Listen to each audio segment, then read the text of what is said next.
എല്ലാവർക്കും നമസ്കാരമുണ്ട്. ഇപ്പം പൊക്കുന്നണ്ട പൊക്കുന്നത് തേക്കാണ്. അപ്പോൾ ആ ഒരു സംഭവം എന്ന് വെച്ചിട്ടുണ്ടെങ്കിൽ അങ്ങനത്തെ ഒരുപാട് വണ്ടികളുണ്ട് കേട്ടോ. പറഞ്ഞേരം കൊണ്ട് ഇതേപോലത്തെ വണ്ടികൾ അവർ സിമ്പിളായിട്ട് ഇതേപോലെ പൊക്കി ലോഡ് ചെയ്ത് വണ്ടി വിടും കേട്ടോ. അപ്പോൾ അവരൊക്കെ സ്റ്റാമിന ഒന്ന് ആലോചിച്ച് നോക്കി. അപ്പോൾ അവർക്ക് എന്തായാലും നമുക്കൊരു ലൈക്ക് കൊടുക്കാം കേട്ടോ.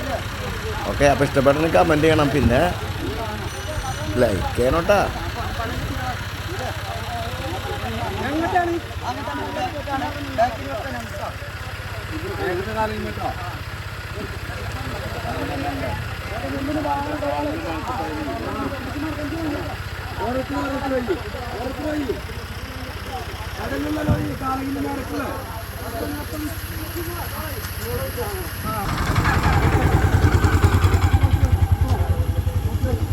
കല്ല് വെച്ച് പിടിച്ചോളി.